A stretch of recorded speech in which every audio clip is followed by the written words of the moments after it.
Now, let me tell you about One Big Country, a big book for the Union, Volume 1. So excited about this. So excited about this.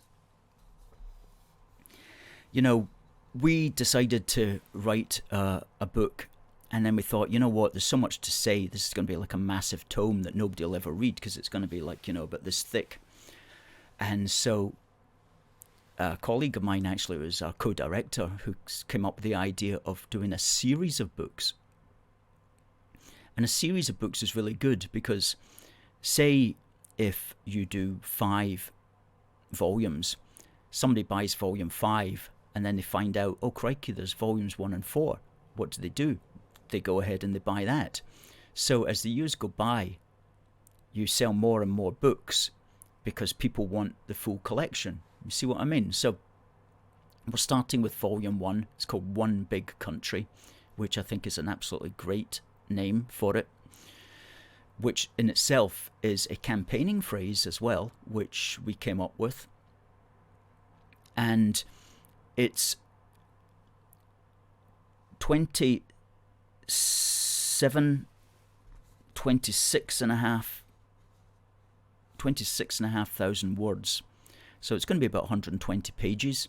So it will be bigger than a booklet, but it will be what's called a slim volume.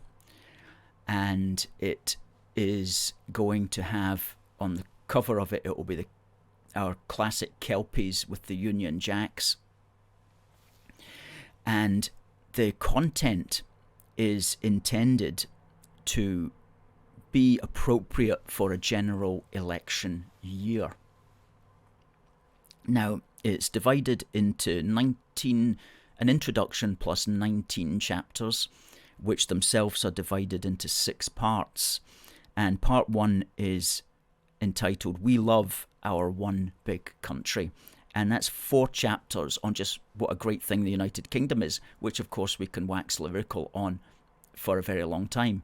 But we've got 4 of our best pieces of writing in there on that particular matter. So that's setting the stage. That's the base from which we grow everything else. Then part 2 is something we're very keen to emphasize, which is about devolution and what it actually is. Understanding Devolution is the name of that part, and that's an education in itself, not just to readers, but especially to hopefully politicians who will also acquire copies of this book. Then part 3, we look at the concept of the mandate, and because this is going to be important for a general election year, because the SNP is going to be talking about how it's got a mandate for a second referendum, and it may very well continue to achieve the majority of MPs in Scotland, and if it does that, it's going to claim that it's got a mandate. And you know what, there'll be plenty of people in the Labour Party and Lib Dems who are prepared to go along with that, so let's not forget that. So we have to be clear about what does properly constitute a mandate and what would the SNP need to do to get a proper mandate. So we break that all down in 4 chapters, so that in itself is very educational for the politicians and for everybody else. And then part 4 is rules for pro-UK politicians, and that's divided into 3 chapters, which is about how best to communicate the matter.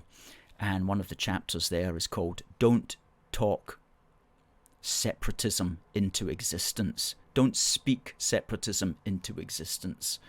In other words, how to talk about the Union in such a way that you don't use a separatist frame, you don't use a federalist frame, instead you use a pro-UK unity frame.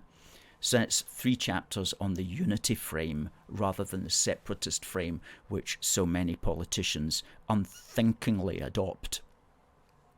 Then part 5 looks at the Labour Party's plans, because as we've said before on this programme, the Labour Party's plans, if they get elected for the British Constitution, are incredible. I mean, what they're going to do is not going to help the Union in any way. And not many people know this, but it's Gordon Brown's ideas. So we're explaining briefly what they are and what's wrong about them, and we're doing it from a concerned perspective that if you're a Labour supporter or if you're a Labour MP, you're going to read it and you're going to think, yeah, this guy's right. This is a bad idea for our party because it's only going to help the SNP. So we've done it in order to appeal to that demographic so that they know not to go down that route. We wrote a big dissertation on this a few months ago. This element of the book is a shortened version of that, and we've tightened it up in a much better way. And then the final part 6, is about A Force for Good, and that's 3 chapters about what we do, what we're up to, what we want to do, and how we see the future.